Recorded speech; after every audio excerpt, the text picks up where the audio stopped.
Hello and welcome back, everybody, to episode 268 of the DanJohnUniversity.com podcast.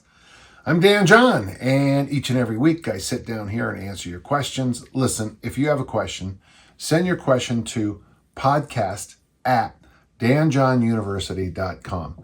I do my best to answer each and every one. This week we have a kind of an interesting mix of questions. One or two, if you're a dedicated listener, you've heard before. But some questions are always worth repeating, especially sometimes with the weird words I've kind of invented or we use, okay? So thank you. Let's get started with a question from Steve. Steve asks a question that might seem odd, but I'm going to answer it because I think it happens to a lot of us. Steve says, have you ever had periods in your life where you lacked interest in reading or writing? I have found over the last year that it's difficult to pick up a book or write daily goals, feelings, etc. I can always find something more interesting to do on the phone or TV. Steve, okay, obviously, yes. Yeah, I mean, I can remember, being a teacher and reading, all those essays. When you're reading school essays, final exam questions, I got to tell you, it does take some of the heart and soul out of the joy of writing. And not because the answers the students wrote badly or anything. It's just that, when you have 50 students answering the same questions, you feel like you've heard it before after a while. So there was a time in my career where I got away from that serious kind of writing. I'm going to get to your point, the bigger point in just a minute. One thing that really did help me, and I'm not sure when this happened, but when I started getting involved reading murder mysteries, that for me is the thing that kind of keeps me going as a reader. I'm looking around my office here, and I got a lot of books, a lot of magazines, a lot of stuff in those closets, all throughout the house. I'm almost always writing a foreword or reviewing a book for a friend about weightlifting. And, sometimes you just get to the end of the day, and even though I love reading about weightlifting, I kind of need a brain cleanse. There's something special about reading murder mysteries. Thinking about it, I do know that I think it was Sherlock Holmes books that got me going first. And then, of course, Hercule Poirot, the Agatha Christie stories. But I want to talk about something else real quick, and I think it's important across everybody. You say an interesting thing how about you get taken by your phone or by television. I have subscriptions to some of those, those super channels that have all the books and stuff. And it's interesting because, it wasn't that long ago that you would go to the video store. I'm probably scaring some of the young people. And you pull out a VHS, of a movie, and, say like the big one that just came out, and Jumanji with Robin Williams. Okay, so you got Jumanji. And then you see, oh, that's an interesting show. And no matter what, you watch Jumanji and you watch that show that you thought would be interesting. Now I click on, and I for example, I have Prime Video, okay? And I'll click that on, and there's 4,000 options. And I'll start to watch a show. If it doesn't grab me within, I'm embarrassed to say this, minutes, I'll probably find myself clicking off, which is one of the reasons I've gotten into the BBC, the murder mysteries over there on the BBC, Vera, Hercule Poirot, of course, and some of the others, is because I find myself really getting caught into these murder mysteries. Okay, I keep coming back to murder.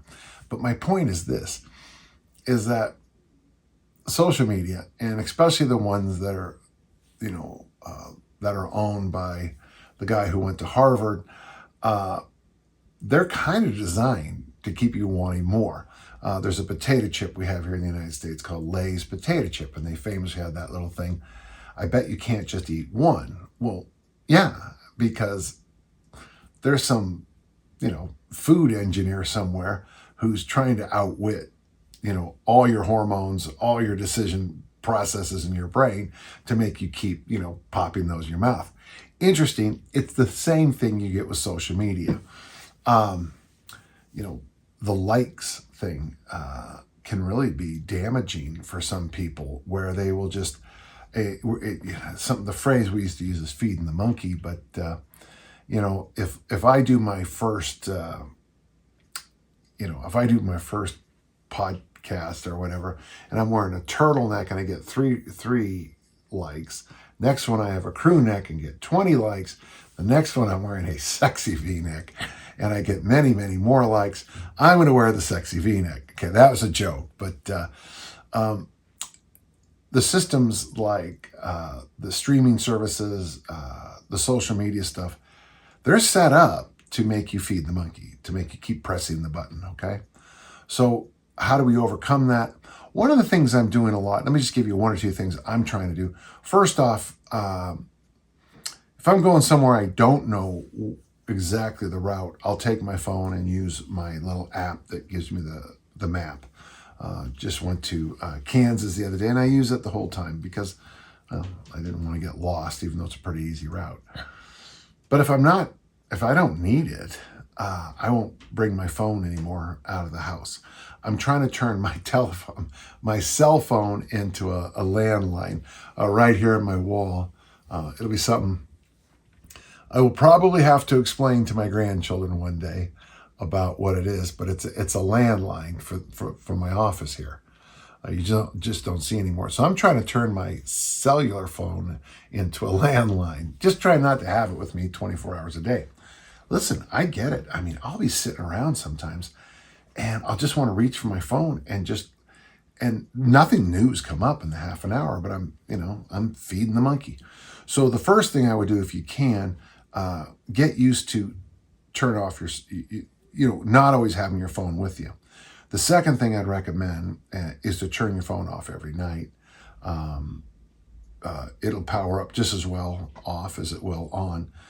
Now, if you use it for an alarm clock or your meditation, I understand all that. But one of my athletes was telling me not long ago how this person in their life will always call them at 4 a.m. and they always answer. Well, that's got to impact your sleep quality somehow. So I would say, Steve, it's a broad question, but I think we're all getting taken in a lot by this idea that we're missing something. There isn't even a phrase out there, missing out, a fear of missing out. And a recent magazine came out with a thing called JOMO, the joy of missing out. And I'm trying to JOMO my life a little bit more. While if we're at a party or an event and you're staring at your phone, I'm trying to hang out with, like at a wedding when I see people looking. When I am at a wedding and I see people somewhere else, I always wonder, wow, that's an addiction that's going to be hard to overcome. So instead of FOMO, fear of missing out, think more JOMO, the joy of missing out. I don't mind the fact that I miss a lot of fads and trends, and I think, I don't really know what's going on in current music and a lot of other things, but I sure enjoy my time with my daughter's puppy Gracie, Buddha, the dog that lives here now, my grandchildren, my children, my friends, my training group, the athletes I work with. I try to be there and present. I leave my phone when I go to practice now, even though I use it sometimes to video, but I'm trying to be more present with my athletes, more present with everybody else, and to get to the point that, in other words, instead of saying more present to my athletes and family, I'll just say I'm present. Thank you. Good question. I think, and I hope that helped. JOMO, joy of missing out. Andy has a question, common question, by the way. My question is about pressing, which is my weakest link. What would you say is the best press for just being strong in general, or with all presses have this effect when you get to a certain point? For example, will doing dips, bench press, etc. just make you stronger in these exercises, or is there a carryover? I don't see the point in an exercise if it doesn't carry over into the other presses in day-to-day life. That's a good question. I believe it was Marty Gallagher talked about an article that was in Strength and Health magazine. I want to say it was in the 60s. And he talked about doing dips. how the York barbell guys, to increase their military press. So this is before 1972, when the Olympic Lifting Federation got rid of the clean and press. And they all said that dips really help the press. Now, I know some other people who would tell you that military press will help the bench press. I'm not sure it goes backwards, but to specifically answer your question, I'm going to pick one. I'm going to pick one that may not be as popular now, but anytime I've done this in my career, I've always got the best results from it. It's also on the cover of The Development of Strength by Harry Pascal, and it's the alternate press. So the alternate press in the system he's using a style where you press one arm to the top, bring it down, press the other. Most of us naturally move over into what's more often called the seesaw press, as one bell's coming down, the other one's going up, and you start the seesaw. I also teach the one called the touchdown press. Both hands overhead, one hand comes down, goes back up, the other hand goes down, goes back up. I think the alternate press is kind of a forgotten lift for a lot of people. But what I like about the alternate press is that I have two legs, my torso, and my off arm all supporting this arm. When it comes back down, two legs, my torso, and this arm helping support that arm. So it's an easy way to make a dumbbell alternate press, a kettlebell alternate press. I'm sure there's other things people say you can press overhead, but those are the two most common. I think that is, to me, not always underappreciated, but I also think it's really underrated. If you do, like he says in this book, if you can alternate press 120-pound dumbbells overhead, you're strong. You're freakishly strong. When I do kettlebell certs, we get the guys doing the 24 or the 53-pound kettlebells. If you're doing alternate press with just the 24, 53 pounds, you're strong. The other exercise, Andy, so let's go through what I'm saying to you. Dips, if you can do them, if it doesn't bother your sternum, it hurts a lot of adolescent sternums. Dips are a great exercise. The barbell military press is money. And then if I was to say, okay, those would be the ones I'd go, those are great. And then I'm going to slide over and say the alternate press. Now, there's going to be people commenting below, what about the bench press? What about the decline press? What about the incline press? Good. There's nothing wrong with any of them. But one of the things you might find, at least that I've noticed this in my life, a lot of people can bench press a lot of weight, but can't military very well. But honestly, a guy who can really military well usually bench presses pretty damn well too. And then on the alternate press, it just feels good. And I gotta say, and look at my face, I'm already grinning, it's a fun exercise. Not every exercise is fun, like sets of 50 in the back squat with 225. That's not a lot of fun, when you get to rep 31 and, your spotters are all yelling, only 19 to go or whatever it is. I'm like, that's not fun, but here we go. Alternate presses, fun. All right. Good question, Andy. I appreciate it. And alternate, press your way to superstardom. My next book. All right. We got a question from Sasha, and I've met Sasha. Sasha says, RKC1, 48 years old. He's 1.83 meters, so my Americans, he's about 5'10", 5'11", 95 kilos, 209 pounds. You have been a big impact on my training since we met in Germany years ago. Well, thank you. I sure enjoy my Germany trips. I've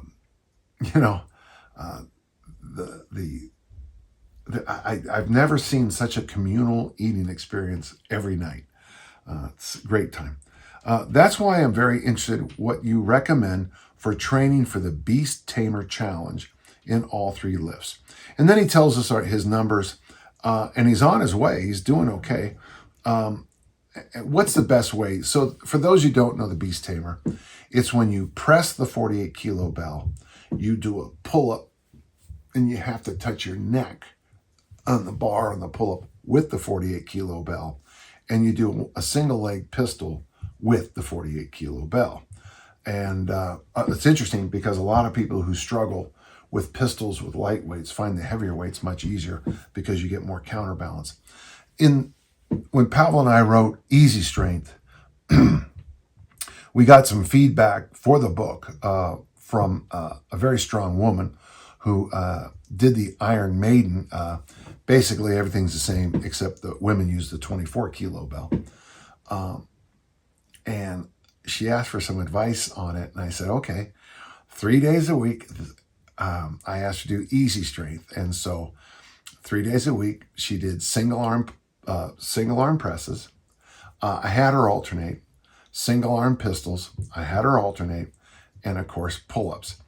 And the rule was, and I'm going to tell you, anyone who follows this, I'm telling you right now, what she told me at dinner in Reno, Nevada. It's the most boring thing she's ever done in her life. She got the Iron Maiden challenge, but it was like she couldn't wait to get on to something else. You use the rule of 10 on every exercise. So with the presses, you do no more than 10 total reps. That can be 3 sets of 3, 5 sets of 2, 2 sets of 5, 1 set of 10. You alternate that as much as you can. You change weights as often as you need. She did follow the advice perfectly about this next point. You start off with weights that are so light that you're like, I'm wasting my time. So the first Monday, say, Sasha, you might do presses with the 8 kilo bell, do 6 to 10 singles with unweighted pull-up, and you maybe even do a cheating pistol movement, like the box pistol. They're not cheating, they're assistant exercise like a box pistol or something like that. And when you finish, you kind of look around and go, well, that wasn't very much. Well, you come back Wednesday and you challenge yourself a little bit more. You come back Friday, you challenge yourself a little bit more. So here's the program that works, okay? 3 days a week, you do those 3 exercises, you use the rule of 10, and you practice those exercises. I would suggest reading up if you can on the pistol, maybe looking at some videos online to see if there's a cheat or a hint or a idea that you don't know about. I had great success. With my hips, I was not born to pistol. Famously at the RKC2, someone said it sounded like a gunshot went off because I was coming up demonstrating. My hip popped. And of course, not long after that, it had to get replaced. But I found the suspension trainer cheat. When your hands are in a suspension trainer and you practice the pistol, and you play around with where to put your hands and hold it. The box pistol really got a lot out of that. There might be another little thing, or one thing I would recommend with the pull-up from the beginning. Every pull-up you do, make sure to hold and pause here as much as you can. Hold and pause as best you can, because that is the thing. That would be the thing most people miss from my experience. Now, I was able to do everything except the pistol because, I was jacked, but in the older meaning of the word, I was hurt. But that's what I recommend. Do your best to vary the reps as much as you can. Varying the reps is going to make you vary the load. And it's just basically 6 to 8 weeks of practice. It is boring. I will acknowledge that. But that's the best way to go. And it's great to hear from you again. And I hope you had some value out of that. Thank you. We got a question from Rohan. Rohan, that's a great name, man. When I work out in the morning, as long as I don't go too hard, I feel primed all day. The same reason I like to work out in the morning. Frankly, most of my life I've hated it, but since I was able to make some life changes about 2010, where I do have a little bit more open morning, I love it. Say something like 5 to 10 rounds of the armor building complex and a few carries. I feel stronger when I'm throwing things around. For example, carrying heavy buckets or picking up pallets. I can really feel that anaconda strength you talk about. My question is, if I were looking to compete in a fight like boxing match or something, or anything for that matter, would it be wise or not to do a lightest workout the morning of the competition, or is that extending energy unnecessarily? And what will you do early in the day or hour or so before the comp? Well, okay, okay. Let me answer the anaconda strength. Anaconda strength is just a word. It's just a word to explain the weird kind of strength you need to be a thrower, American football player, rugby. I'm sure in the fighting arts it's the same. But if I'm trying to stop somebody in a collision sport and I stick my hand up on their shoulder and hold, I might be the best tricep extender in the world. I'm the king of skull crushers, but there's no way my right arm by itself is going to stop anybody. I need to light up my whole body. I need to knit myself down. I need to squeeze the ground with my feet. I need to fight back. Anaconda strength is this idea of constriction where I consciously knit myself and hold on tight. If you've ever flipped a caber in a Highland Games, it's weirdly exhausting. Now, obviously, you're running with the pride of Portland, with a 185-pound, 18-foot monster, just picking that thing up. And it was so tall that the wind was affecting on the top. You stand there fighting for all your life with this caber. Well, that's anaconda strength. I'm not moving, but every part of my body is squeezing, trying to hold on. And then, of course, you run with it. So that's what anaconda strength is. For my throwers, I try really hard to build up their anaconda strength so that they can let the implement get farther and farther and farther away from their body. And by being knitted, they can lock onto it and let the implement have that long radius. All right. And now for your... If you're looking to fight in a boxing match or something like that, it's gonna be a different question. But when you said training on the day of a competition, my first thought was, well, what do you mean by that? Because I've competed at the nationals at 9 a.m. I've had my athletes compete at the Utah State meet at 8 a.m. Well, are you going to get up at 2 a.m. and get a workout in? I'm not being rude. When we had American football games at 7 o'clock at night, it wasn't. I always thought it was a good idea to have a little meeting and just a short meeting, like a review, literally a checklist meeting. Okay, here, and here. We want you doing this, and this, and go out and just move around for a little bit, and then see it 5:30 or 5 o'clock, whatever, hour. I was very lucky at my high school. Our games start at 7:30, and Coach DeYoung didn't expect me to be suited until like 6:30 or so. So it was great, because I've been around programs that get you on the field 3 or 4 hours early. Oh, by the time the game starts, you've had 7 workouts. But so the biggest question about if you should train or not on the day of competition is, what time are you doing it? And is it something you've done before? You can compete. You can compete in any conditions. It's interesting what I think is important for competition. Like, I think you can probably compete at a high level, completely fasted. I know it may be in some of the endurance events, maybe it would be a factor, but in a strength athlete, I eat just as comfort food. If you see me eating, some bean burritos before I compete, I'm just eating comfort food. You could certainly do some things the morning of. I have found, like on Olympic lifting meets, the last year or so, I have to weigh in. It seems like I have to weigh in about 8 or 9. So I don't have any time to do anything. But the most important things, and I'm just quoting Dr. Sheehan, the great, who wrote the book on running and being, But honestly, the most important thing, and I know this sounds rude and I apologize, you have kids in the car, but having a good bowel movement is far more important than whether or not you nail your macronutrients that day. Showing up hydrated, showing up with your belly feeling good, showing up with plenty of time, showing up with shoelaces that aren't going to break, new shoelaces, showing up with everything correct, that checklist filled out. Honestly, sometimes in some of the competitions, the outdoors, having your own shade is just as important as whether or not you nail your protein and carbs. So to me, those are the more important things.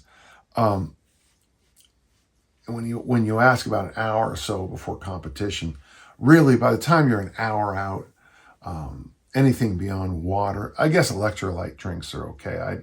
You're not gonna get. I mean, just as long as you and everybody knows what I'm about to say. The downside of drinking a lot of water an hour before is that very often when you march out on the field to compete, there's no place to go potty and you have to pee. Because when I compete, I always have to pee. I'm not proud of that, but that's how I know I'm nervous. How important is game day nutrition? Not very important. How important is anything on game day? Not very important. Because you're going to have to overcome a lot of things to compete at a high level. And when you start taking notes, and I'm a voracious note taker after competitions, both as a coach and as for my own self, because after a competition, I want to be able to say, okay, here's what I did right, repeat that. Here's what I did wrong, and fix that. So pretty simple answer, and thank you. We got a question from Paul, and it's a nice question because he also gives us what I consider some really amazing progress. He says, I've been doing easy strength for fat loss for a while now, sticking with it even after I met my fat loss goals. He's down 65 total pounds over the last 3.5 years. Paul, that is fabulous, and I know it's making a difference in your life, and so great for you. And the simple template of lift, then walk, is something I could see myself doing forever, except on days it rains. And I agree with you. If it's snowing, we have found it's not so bad, but raining is a bit of a problem. So on days it rains, we get into a circle and we do marching in place, and then we just try to mix it up. Really, if you read Leonard Schwartz's work on heavy hands, we basically do half an hour of lightweight heavy hands, marching in place, maybe some, presses in place, lateral raises while we're walking in place, these weird figure 8 curls that we do. But it's interesting. I don't mind on snow. The snow doesn't bother us. It's the rain. We all look like drowned rats when we get back. Even though I have the appropriate rain gear, I just don't like walking in heavy rain, which happens from time to time around here. So I was curious what you might recommend as an alternative to a walk on those occasional days when the weather doesn't want to cooperate. I usually do either high rep kettlebell swings and or get-ups, both using a lighter than usual bell, but was wondering if there's anything else you want to suggest. So I did suggest the heavy hands walking, but I want to make sure everyone listens to what Paul said. And that's why I want to say my stuff. Paul said, on days it rains, I do high rep swings and get-ups with lighter weights for more reps. I love this because I actually think that your idea of doing high rep Turkish get-ups, like I could imagine taking 1, 2, 3 pound weights. Heck, if you don't have weights, I mean, I'm just looking around the room, I'm thinking books or whatever you have. But doing a half hour straight of Turkish get-ups, something good have to have come out of it. Of course, I'm a big believer of getting up and down off the ground. So, you're certainly doing that. And it would be interesting if you did have a heart rate monitor, what would be going on around minute 20, minute 25. Paul, I love what you're saying here. So We're both basically kind of going down the same road. For some people, when he says high rep kettlebell swings, what I would say is I agree with you, but I would tone the weight down because we don't want another workout on top of that strength workout. So if you normally use a 24, try doing the 12. Now, hand goes up. What about the kettlebell snatch? Love the idea, but I would even go lighter. The hardest part about the kettlebell snatch is it's weirdly exhausting. It is a total body movement with ballistics, with that, when you break it to slow it down, you get all that, all that extra loading, as you slap the brakes on. You could go lighter. I tell you, if you can snatch a bell for half an hour, that's pretty impressive. It'd be interesting to try it with something like the 4 or the 8 and just see if you could do it, slow the tempo down. Gosh, if you did 6 snatches a minute, which is really slow, you'd be getting 180 snatches. I mean, that's just a lot of, one of the things I think about a lot is when it comes to certain exercises about why they hit the cardiovascular system harder and all the other systems is that the longer the movement is, the more work you have to do. Kettlebell snatch is a big range of movement. The Olympic barbell squat snatch is a huge range of movement.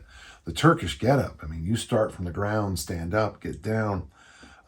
That's, if you're 6 foot, that's 6 feet of movement at least, if not even higher because the bell's way up there, 7.5 feet of movement, 8, I don't know. So I like this idea, Paul. So we do the heavy hands in our silly little dance routine.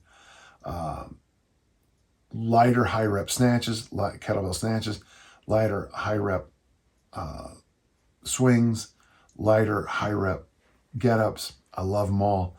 And for those of you who are still listening, hats off to Paul for that 65-pound total loss, doing it in a reasonable, repeatable, doable way. Thank you, Paul. And that's just outstanding. We have a question from Zachary. I'm 34 with no lifting experience prior to purchasing the Omni book, my book, the Easy Strength Omni book, danjohnuniversity.com/bookstore. I am 6 foot even, and at the start of the program, I weighed 208 pounds. At the end of the program, I weighed in at 189 pounds. That's twice, and it's not supposed to be it can be, but that's impressive. I did primarily kettlebell work, swings, double clean and press, double front squat, pull-ups, trap bar deadlift, and some core work with an ab roller. That's, Zach, next time I write a book, you're writing it, okay? That's really good. I started with 25-pound bells and gradually progressed to 45-pound bells. Love it. My brother just asked me to do a Tough Mudder, which is 10 miles of running, sprinkled with obstacles along the way. Crawling, climbing, swimming, etc. I have roughly 3 months to prepare. I was going to start the armor building complex and then run on my off days. Do you have any advice, and should I still work in pull-ups and deadlifts? Well, on the Tough Mudder, let's just be real specific. Rope climbs, pull-ups. If you have a wall to climb up over, not a chain link fence, a wall. If you have a park near your house that has any kind of fun things that the kids climb on, I think you need to do a lot of that because in Tough Mudders, I think sometimes they let you know what the obstacles are going to be, but I would prepare with extra climbing. So the pull-ups should be kept into the program for sure. And if you can, get a rope or just, we have a really good park over here, Southwood Park, and it has a really nice little kids area. They've got a climbing wall, and they've got all these interesting, almost like spider web things that are really nice. That'd be a great place for you to hang out. If you have a park course near your house, anything to practice climbing over walls. And I know that's not perfect, but make sure you keep that in there. So your idea is to do the armor building formula. It's funny, back here, Zach, you mentioned, so I got the armor building formula here, and then I've got Easy Strength Omni book there. On the armor building formula, if you do that program, I would probably toss in the actual pull-up in the ABF days. So let's say you're doing Monday, Wednesday, Friday. On those days, toss in the pull-ups. I would suggest at least one day a week. You said 10 miles of running. One day a week, you're going to have to get in a fair amount of running. I would like to see you probably total at least 20 miles a week of running with one long run in there, which somewhere between 6 to 15 miles, I think, is what you want to get in. And then on the other 2 or 3 days a week you run, if you can work it out that you run, climb a rope, run, hop over some obstacles, run, sprint up a hill, mix and match those other 3 days with the actual, with obstacles, and let your imagination soar. I just think that's the way to go. The reason you want to have that one long, dull run every week, and by the way, if there's 5Ks or 10Ks, I call them the bagel 5Ks, if you can find any of those, we've got a local newspaper that, it has, it's not Wasatch Running anymore. It has another name, but they will show you all these little fundraisers that they do. Lots of churches and organizations will have fun runs for fundraising. The most famous one will be the Michael Scott Run for the Cure from The Office, one of the funniest episodes ever. Those fun runs might be a real good idea for you. Sign up, every couple of Saturdays, run a 10K or a 5K and just have fun and get used to being around people. You will find yourself being drawn to run a little faster on those and take certain parts of your training a little bit more serious the next week. I hope that helps, and let us know how you do, okay? Thanks, Zach. Well, there you go. Our episode is finished. Remember, if you have questions, send them to podcast@danjohnuniversity.com. Each and every week, I sit down here and I do my best to answer each and every question. And until next time, let's all keep on lifting and learning. Thank you.